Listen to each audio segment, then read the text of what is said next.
नमस्कार विद्यार्थी मित्रों।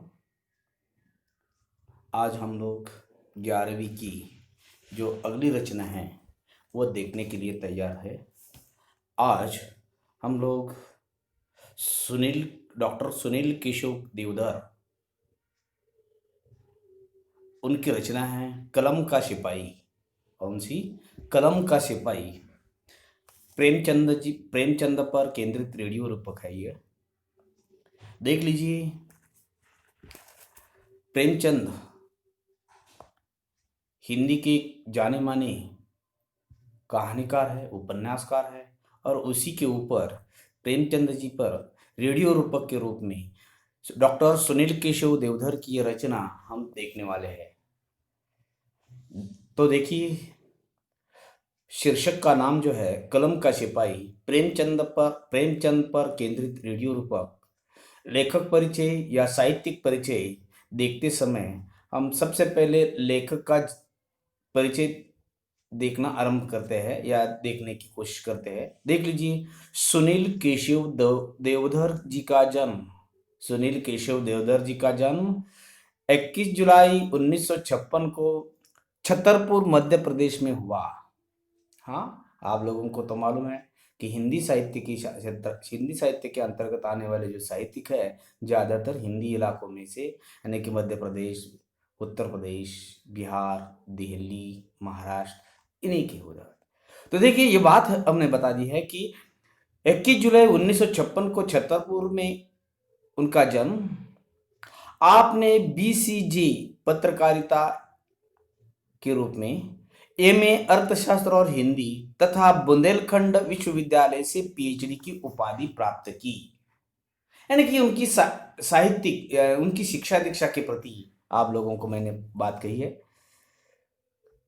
आपने बीसीजीए पत्रकारिता, एमए अर्थशास्त्र हिंदी तथा बुंदेलखंड विश्वविद्यालय से पीएचडी की उपाधि प्राप्त की है।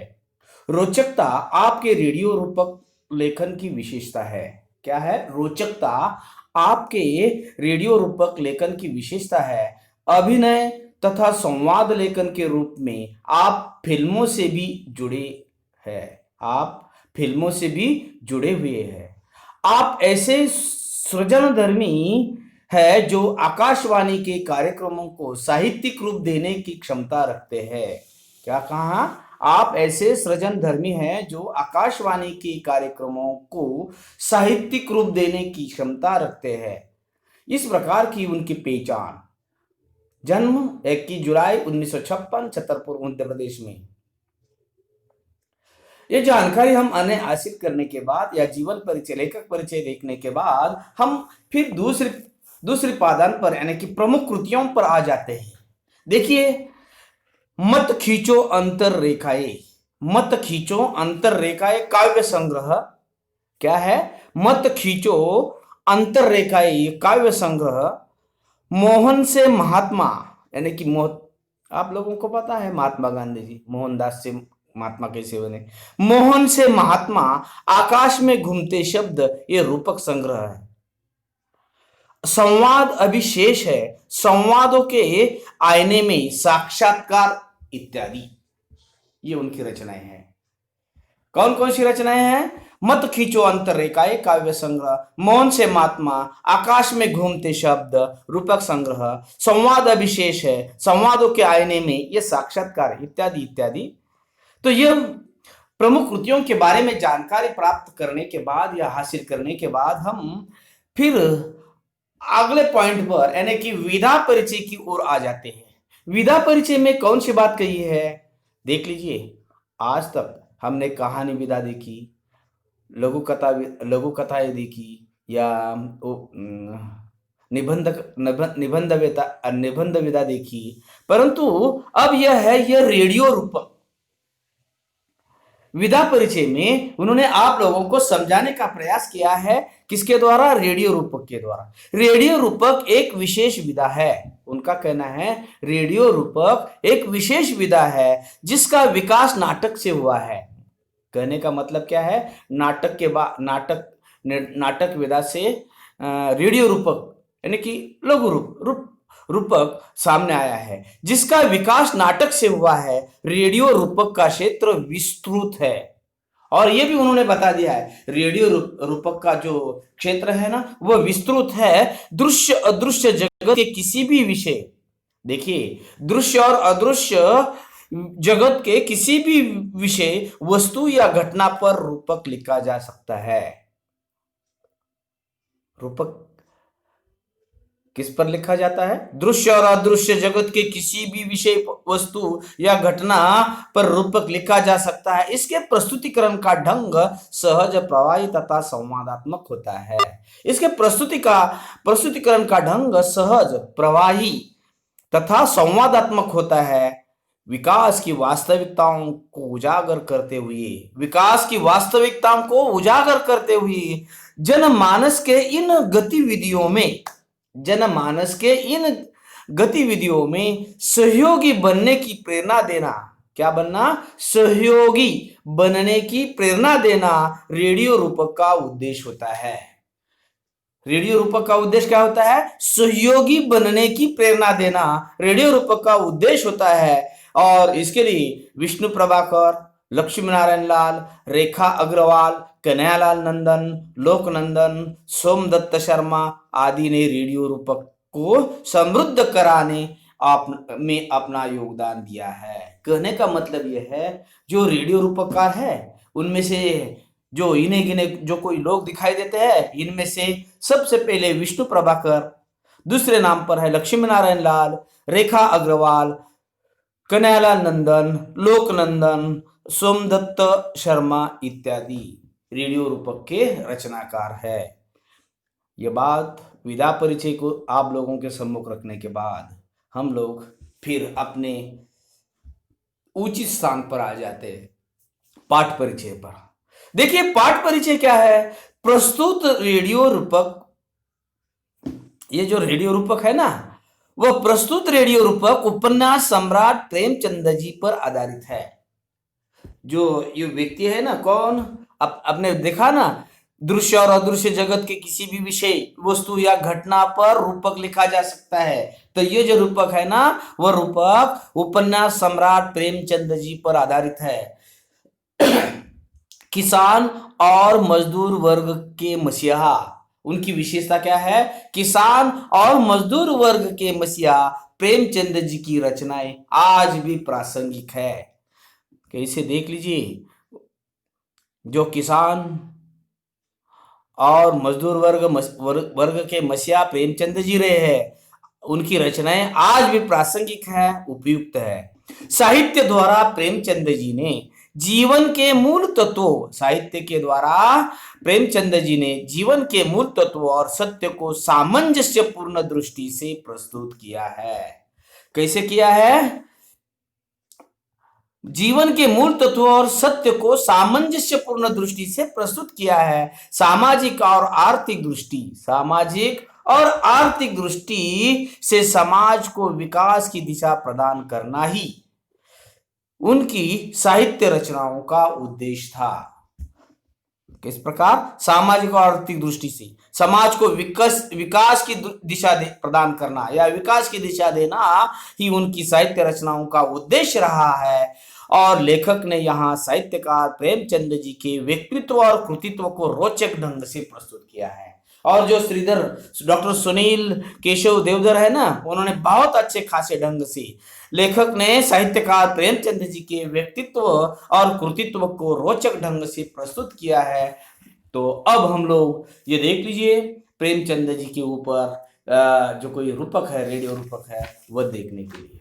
रेडियो रूपक आप लोगों को मालूम है कि इनमें से कई सारे हैं। लोक संगीत के ध्वनि प्रभाव के साथ स्वर का उभरना, जैसे कि एक संगीत हुआ करता है, और संगीत जैसे कि आप लोगों को मालूम है, नाटक हो या कोई फिल्म हो या कोई कार्यक्रम होता है, उसके लिए संगीत ध्वनि महत्वपूर्ण भूमिका अदा करता है। बिल्कुल उसी तरह यहाँ भी ये सब कुछ उन्होंने यहाँ दिखाने का प्रयास किया है या समझाने का प्रयास किया है। लोक संगीत के ध्वनि प्रभाव के साथ स्वर का उभारना है, और इनमें जो कोई आता है प्रथम स्वर, द्वितीय स्वर, प्रथम स्वर, द्वितीय स्वर या प्रवक्ता, ये जो कुछ आया है, अलोपदीन, वंशीधर, अलोपदीन, ये जो कोई पात्र है, इस पात्रों से आप लोगों को उस नाटक रेडियो रूपक का परिचय जरूर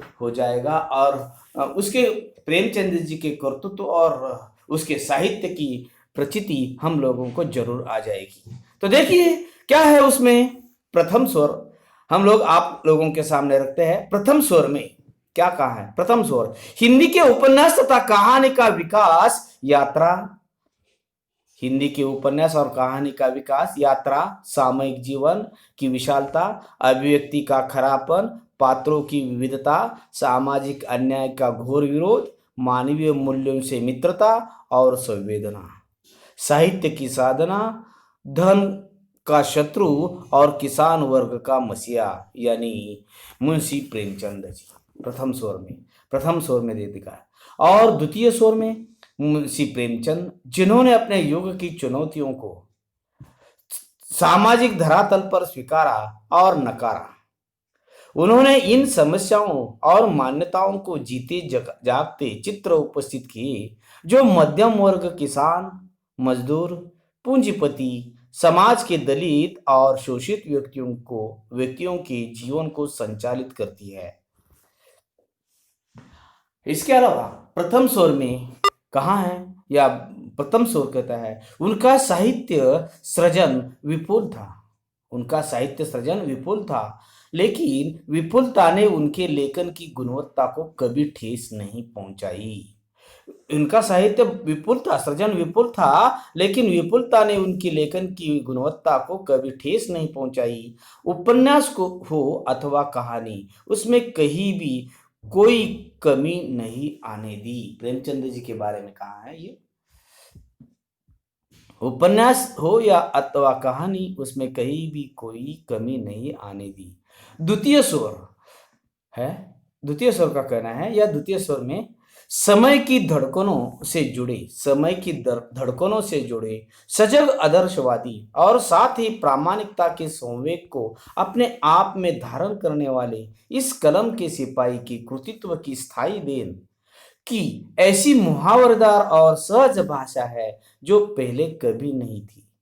साथ ही उनका लेखन आज भी प्रासंगिक लगता है। उनका लेखन आज कैसा लगता है? प्रासंगिक लगता है। प्रथम स्वर में है। उनके साहित्य का मूल स्वर है। उनके साहित्य का मूल स्वर है डरो मत। उनके साहित्य का मूल स्वर कौन सा है? डरो मत। और जो साहित्यकार अपने युग को अभय नहीं देता, और उनका कहना, जो साहित्यकार अपने युग को अभय नहीं देता, वह किसी भी अन्याय से जूझने की शक्ति नहीं देता। वह किसी भी अन्याय से जूझने की शक्ति नहीं देता, और जो ऐसी शक्ति नहीं देता, वह युग जीवन का संगी नहीं हो सकता। वह युग जीवन का संगी नहीं हो सकता। उन्होंने युग को जूझना सिखाया, लड़ना सिखाया है। प्रेमचंद जी ने लोगों को लड़ना सिखाया है, जूझना सिखाया है, लड़ना सिखाया है।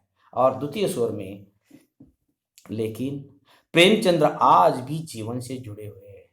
प्रेमचंद्र आज भी जीवन से जुड़े हुए हैं। वे युगजीवी है। वे कैसे है? युगजीवी, युगों से युगजीवी है और युगांतर तक मानव संगी दिखाई पड़ते हैं। यही कारण है कि आज प्रेमचंद और उनका साहित्य, यही कारण है कि आज प्रेमचंद और उनका साहित्य सभी जगह परिसंवाद, परिचर्चा का विषय है। प्रथम स्वर में कहा है, चाहे शिक्षा संबंधी आयोजन हो या विचार गोष्ठी अथवा संभाषण, प्रेमचंद जी की विचारधारा, उनके साहित्य तथा प्रासंगिकता पर जरूर बात की जाती है। यही तो उनकी साहित्य की विशेषता है। ध्वनि प्रभाव, और देखिए यहां से धुन और उसी प्रभाव से ध्वनि प्रभाव दिखाई देता है। तालियां बजती है, यानी कि जैसे कि आप लोगों को मालूम पर्दा हट जाता है, और पर्दा हटने के बाद यह नाटक, ये जो कोई जो स्टेज पर खेलने वाले लोग दिखाई देते हैं रूपक के द्वारा, वो सामने आ जाते हैं। ध्वनीय प्रभाव, तालियां बजती है, तालियां होती है।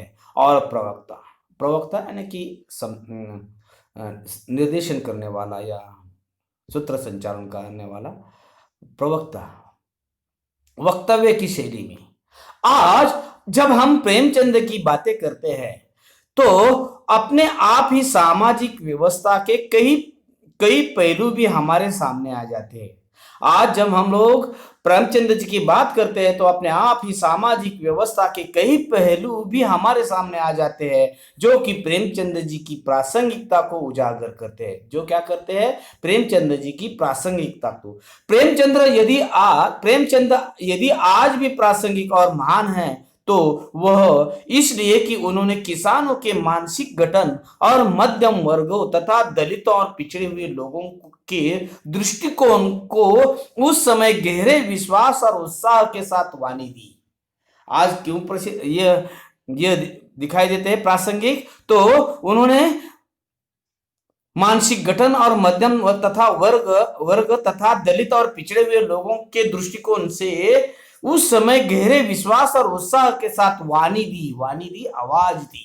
जिस समय इस देश के सामाजिक और राजनीतिक जीवन में इसकी आवश्यकता अनुभव की जा रही थी और उथल पुथल हो रही थी, वह तब का समय था, लेकिन तब से आज तक लगातार हम किसान, पिछड़े वर्ग और शोषित वर्ग के कल्याण की जिम्मेदारी अनुभव कर रहे हैं। कल्याण की जिम्मेदारी अनुभव कर रहे हैं। और ये उन्होंने आगे समझा दिया है। तो क्या आज की स्थिति पर प्रेमचंद पहले से ही विचार करते हुए नहीं दिखाई देते? उनकी कृतियों में आर्थिक शोषण और सामाजिक अन्याय के विरुद्ध कृषक वर्ग की घृणा और कटुता की झलक मिलती है। देखिए, सामाजिक अन्याय के विरुद्ध कृषक वर्ग की घृणा और कटुता की झलक मिलती है।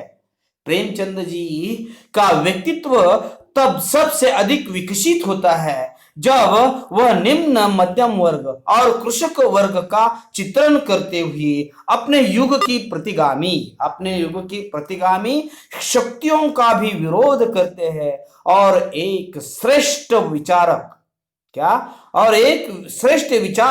और समाज सुधारक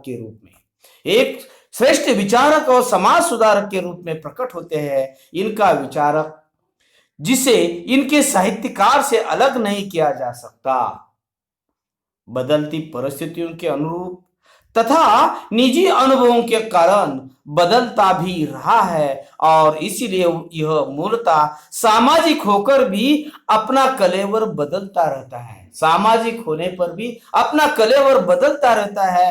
प्रेमचंद का जीवन के प्रति जो दृष्टिकोण है, प्रेमचंद जी का जीवन के प्रति जो दृष्टिकोण है, वह पूस की रात, वह क्या है? पूस की रात और कपन कहानियों में एक नया मोड़ लेता है। आप लोग उनकी जो कोई कहानी है, पूस की रात तथा कफन कहानियां जरूर एक बार पढ़ लेना, उसी से आप लोगों को पता चलेगा। पूस की रात और कफन कहानियों में एक नया मोड़ लेता है। उनकी संवेदना गोदान उपन्यास में नए सांचे में ढलने लगती है। उनकी जो संवेदना है वह गोदान उपन्यास में नए सांचे में ढलने लगती है। प्रेमचंद ने कभी अपने को किसी सीमा में नहीं बांधा। प्रेमचंद जी ने कभी अपने को किसी सीमा में नहीं बांधा। उनकी जीवन दृष्टि बदलती रही, इसलिए वे कभी मानवतावादी, कभी वे सुधारवादी, कभी वे प्रगतिवादी, तो कभी गांधीवादी मालूम पड़ते हैं। देख लीजिए, ये प्रेमचंद जी की खासियत है, एक वैशिष्ट्य है। वे इसीलिए कभी मानवतावादी दिखाई देते हैं, कभी सुधारवादी, कभी प्रगतिवादी, तो कभी गांधीवादी मालूम पड़ते हैं। लेकिन सत्य यह है कि प्रेमचंद कभी किसी वाद को लेकर नहीं चले। लेकिन सत्यता यह है कि प्रेमचंद कभी किसी वाद को लेकर नहीं चले, ना थे वे मानवतावादी ना, वे सुधारवादी ना, प्रगतिवादी ना, गांधीवादी। ये सदा बदलते रहे अपना उनके जीवन का दृष्टिकोण सदा बदलता रहा है, प्रासंगिक रहा है। और इसीलिए उन्होंने यह बता दिया है, यह कह दिया है कि वे वाद को लेकर नहीं चले, ना तो वे वादी होकर जिए और ना ही या वादी होकर मरे। सच तो यह है कि वे सतत गतिशील रहे, ना वह कैसे रहे, ना तो वादी होकर जिए और ना ही वादी होकर मरे। सच तो यह है कि वे सतत गतिशील रहे, कहीं भी चूकते नजर नहीं आते, निशेष नहीं होते। इसलिए वे हर काल में प्रासंगिक है, हर काल में प्रासंगिक है। तालियां तालियां तालियां। संगीत संगीत और इसी के द्वारा संगीत की धुन अपने यहाँ आती हुई दिखाई देती है। और फिर क्या होता है, फिर पहला दृश्य प्रथम प्रथम प्रेमचंद प्रथम कहते हैं, प्रथम कथा प्रेमचंद जी उन सामाजिक परिस्थितियों और मानव वृत्तियों से, प्रेमचंद उन सामाजिक परिस्थितियों और मानव वृत्तियों से बखूबी परिचित थे जो जीवन में सदैव ही घटित होती रहती, जो जीवन में सदैव घटित रहती। उन्होंने देखा था कि किस प्रकार गैर कानूनी तरीके से किसानों को उनके खेतों से बेदखल किया जाता है। देख लीजिए, उन्होंने जो कहा है वह स्पष्ट है। प्रेमचंद जी उन सामाजिक परिस्थितियों और मानव वृत्तियों में से बाखूबी परिचित थे जो उन्होंने देखा था, जो जीवन में सदैव ही घटित होती रहती है, जो घटना जीवन में सदैव ही घटित होती है। उन्होंने देखा था, उन्होंने अनुभव कर लेती कि किस प्रकार का गैर कानूनी तरीके से किसानों को उनके खेतों के बेदखल किया जाता है, किसानों को उनके खेतों से बेदखल किया जाता है। द्वितीय क्या कहता है, द्वितीय कहता है गोदान की होरी ऐसे ही किसान का चरित्र है। रेडियो रूपक के द्वारा बता दिया है कि गोदान की होरी ऐसे ही किसान का चरित्र है जो भूख, बीमारी, उपेक्षा और मौत से लड़ता रहता है। कौन? होरी। ऐसे ही किसान का चरित्र है जो भूख, बीमारी, उपेक्षा और मौत से लड़ता रहा है। और इसी बीच प्रथम फिर एक बार, लेकिन दूसरी ओर अलोप दिन जैसे कालाबाजारी समाज के ठेकेदार और दिनों के शोषक को गिरफ्तार करने वाला नमक का दरोगा। देख लीजिए, वो जो कोई है ना नमक का दरोगा, वो जो कुछ बात उन्होंने बता दी है भी है, जो किसी भी हाल में अपने ईमान को बेचता नहीं है। दिनों के शोषक को गिरफ्तार करने वाला नमक का दरोगा भी, जो किसी के भी हाल में अपने ईमान को बेचता नहीं और पुलिस महकमे की सत्यनिष्ठा और दृढ़ता को उभारता है। ये पात्र देख लीजिए, वो पात्र अपनी सत्यनिष्ठा और दृढ़ता को उभारता है। और इसी बीच ध्वनि प्रभाव हो जाता है और बैलगाड़ी बैलों की घंटियां बजती है, बैलगाड़ी तथा बैलों की घंटियां बजती हुई दिखाई देती है। और इसी समय अलोप दिन कह रहा है, बाबूजी कहिए हमसे ऐसा कौन सा अपराध हुआ जो गाड़ियां रोक दी। देख लीजिएगा, बैलगाड़ी और बैलों की घंटियां बजती है। अलोप दिन कहता है, बाबूजी कहिए हमसे ऐसा कौन सा अपराध हुआ जो गाड़ियां रोक दी। तो उसी समय वंशीधर कहते हैं, ये सरकारी हुक्म है, गाड़ियां नहीं जाएगी। क्या कहता है? यह वंशीधर कहता है कि यह सरकारी हुक्म है कि गाड़ियां नहीं जाएगी। तो अलोप दिन कहता है हंसकर, हमारे सरकार तो आप है, यह तो घर की बात है, भला हम कभी आपसे बाहर हो सकते हैं? क्या कहा उन्होंने? अरे हंसकर, हमारे सरकार तो आप है, यह तो घर की बात है, भला हम कभी आपसे बाहर हो सकते हैं? ऐसा कैसे संभव है कि हम इस घाट से गुजरे और देवता को कुछ न चढ़ाए? हमें कैसा संभव है कि हम इस घाट से गुजरे और देवता को कुछ न चढ़ाए। हम इस घाट से यानी कि हम यहां से चले जा रहे हैं और देवता को कुछ नहीं दे रहे। अपना व्यर्थ कष्ट किया, और क्या कहते थे वे, अपना व्यर्थ कष्ट किया। मैं तो खुद ही आपके पास आ रहा था आपके लिए चढ़ावा लेकर। इस प्रकार वे कहा करते, मैं तो खुद आ रहा था, खुद आ रहा था, यानी कि मैं तो खुद ही आपके पास आ रहा था आपके लिए चढ़ावा लेकर, आपके लिए चढ़ावा आपका देने के लिए। तो इस बात के प्रति वंशधर कह उठते हैं, या वंशधर कहता है, हम उनमें से नहीं जो कौड़ियों पर अपना ईमान बेच दे। देख लीजिए यह दृश्य कैसा है। हम उनमें से नहीं है कि हम उनमें से नहीं जो कौड़ियों पर अपना ईमान बेच दे, आप मेरी हिरासत में है। वे कहते कि हम अपना ईमान कौड़ियों से नहीं बेचने वाले, और आप मेरी हिरासत में हैं, आपका चालान होगा, आपका चालान होगा, आपको चालान भरना होगा, आपका होगा। वो क्या कहते हैं, चालान भरना, नहीं कि जो अपना देना है वो दे देना, चालान होगा। अलाउद्दीन कहते हैं, अलाउद्दीन कहते हैं गिड़गिड़ाकर, बाबू साहब ऐसा मत कहिए, चालान भरना, यानी कि चालान भरने के लिए चालान होगा। इस समय वो कहता है, अलाउद्दीन कहता है गिड़गिड़ाकर, बाबू साहब ऐसा मत कहिए, हम मिट जाएंगे। वो कहते हैं हम मिट जाएंगे, ऐसा मत कहिए, हम मिट जाएंगे, इज्जत माटी में मिल जाएगी। इज्जत माटी में मिल जाना मुहावरा है, इज्जत माटी में मिलना। जो कुछ है, जो कोई प्राप्त हुआ है, सब कुछ चले जाना, यानी कि इज्जत, यानी कि इब्रत माटी में मिल जाएगी, उसका इज्जत चली जाना। इस प्रकार उन्होंने बात कही है, इज्जत माटी में मिल जाएगी, हमारा अपमान करके आपको क्या मिल जाएगा, और इज्जत तो मिल जाएगी। और उन्होंने बता दिया कि हमारा अपमान करके आपको क्या मिल जाएगा। प्रश्न कर दिया, मान जाइए मैं जो कर रहा हूं। वंशीधर कहते हैं उसी समय, वंशीधर कहते हैं कठोर स्वर में, वंशीधर कहते हैं कठोर स्वर में, मैं ऐसी कोई बात नहीं सुनना चाहता। क्या कहते हैं कठोर स्वर में, मैं ऐसी कोई बात सुनना नहीं चाहता। उस समय अलाउद्दीन कह उठता है, आपकी मर्जी। क्या कहता है, आपकी मर्जी, इससे ज्यादा क्या मेरा सामर्थ्य नहीं है, इससे ज्यादा का मेरा सामर्थ्य नहीं है। और उसी वक्त वंशीधर कह उठते हैं, बदलू सिंह।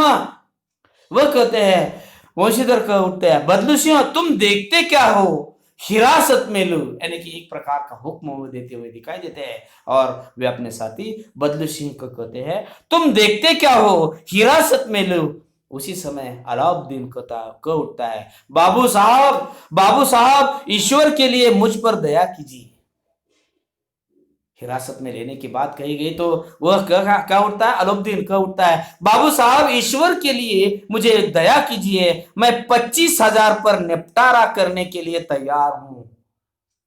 यानी कि इस प्रकार वह तैयार होने लगता है, परंतु कितने में, मैं 25,000 पर निपटारा करने के लिए तैयार हूं। तो उसी वक्त ये प्रसंग, ये घटना इस प्रकार दिखाई दी है कि वंशीधर कह उठता है, मैंने कहा ना असंभव बात है, मैं बेचने वाला नहीं हूं। मैंने कहा ना कि क्या कहा, असंभव बात है। मैंने कहा ना यह असंभव बात है। अपमान आपको मिल जाएगा। और इस तरह उन्होंने बता दिया है कि यह इज्जत माटी में मिल जाएगी, हमारा अपमान करके आपको क्या मिल जाएगा, मान जाइए। यह कहने के बाद वंशीधर उस समय कहता हुआ, गिड़गिड़ा कर कहता हुआ दिखाई देता है। वंशीधर कहता है कि कठोर स्वर में, मैं ऐसी कोई बात सुनना नहीं चाहता। क्या कहता है, वंशीधर कहता है कि कठोर स्वर, गिड़गिड़ाकर कठोर स्वर में, मैं ऐसी कोई बात सुनना नहीं चाहता। अलाउद्दीन कहता है करुण स्वर में, यानी कि दुख भरी आवाज में, मुख्तार जी। क्या कहता है, मुख्तार जी 1,000 के नोट बाबू साहब को भेंट करो। अलाउद्दीन करुण स्वर में कहता है, मुख्तार जी 1,000 के नोट बाबू साहब को भेंट करो।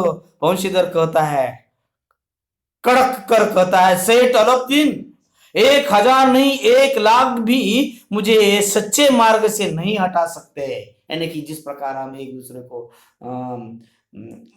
कुछ लेन देन की बात आती है ना, तो अपने छुटकारा करने के लिए जैसे कि हम क्या कहते हैं उसे, लाच।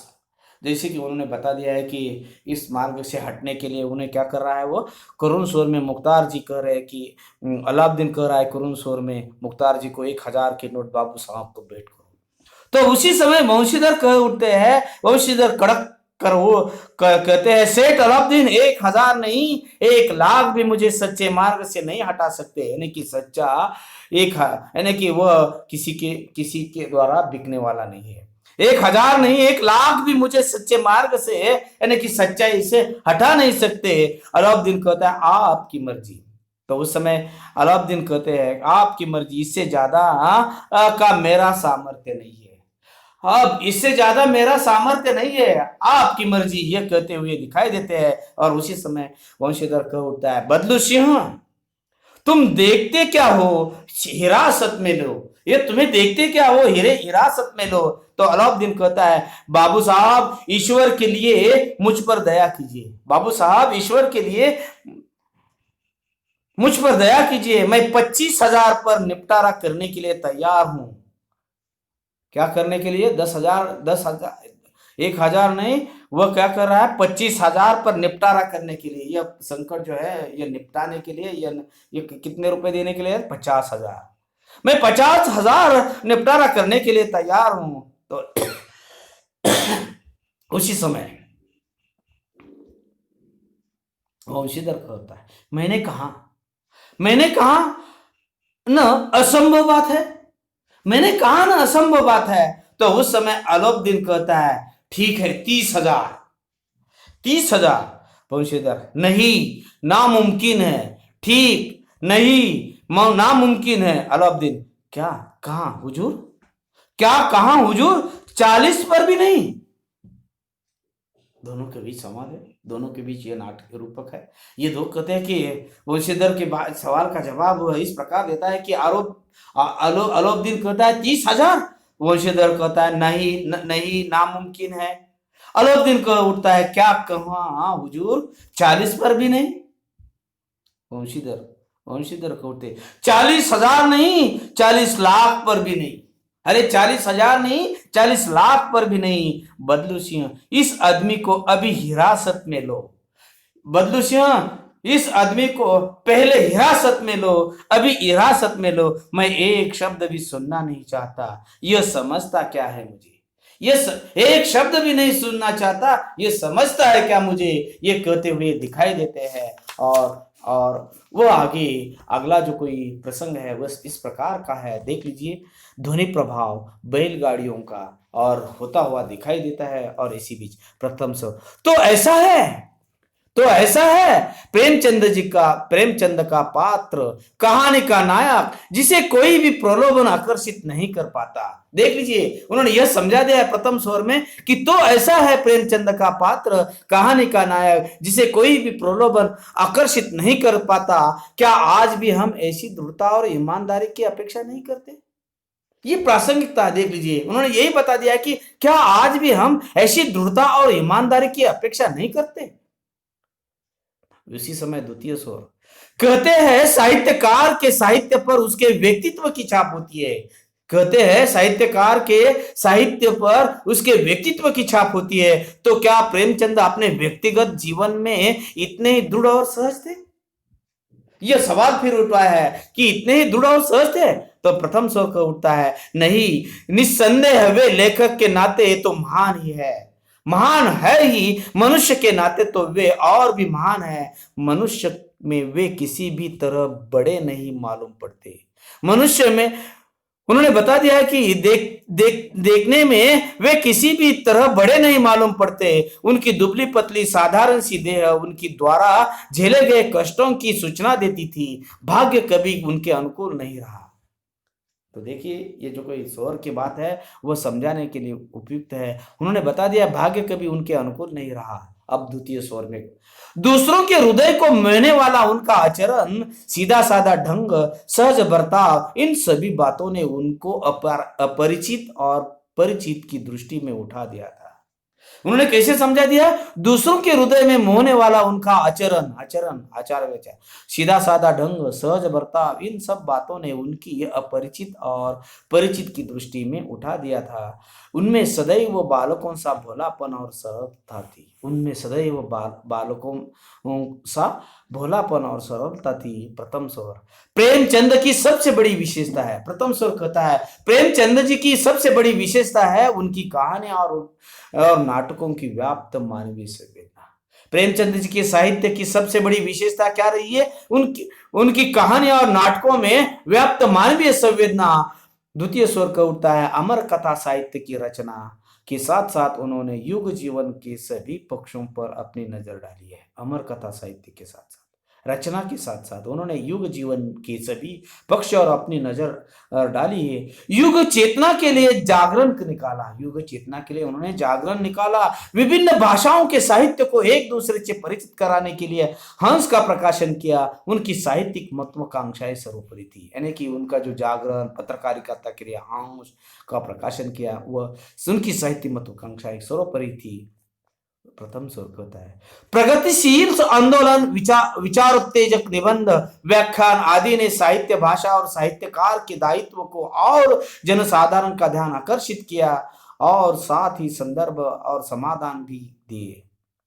इस तरह द्वितीय स्वर में क्या कहा? और यही कारण है कि जहां कहीं भी साहित्य प्रेमी मिल बैठते हैं, जहां कहीं साहित्य प्रेमी मिल बैठते हैं वह प्रेमचंद के व्यक्तित्व, कृतित्व और प्रासंगिकता, उनके उपन्यास, कहानी और पात्रों के अलावा उनकी विचारधारा, भगतशीलता आदि पर खुली बहस होती है। उनके उपन्यास व कहानियां ही नहीं पात्र तक लोकप्रिय हुए हैं। उनका कहना है इस प्रकार प्रेमचंद जी की महत्ता, यानी कि एक बदलता हुआ उनका जो कोई वाद है, वादी है या वाद है जो उनके ना वो किसी के रहे ना सब बार बार बदलते रहे, यही तो प्रासंगिकता उन्होंने इस पहले से छोटे से हिस्से में उन्होंने बताने की कोशिश की है।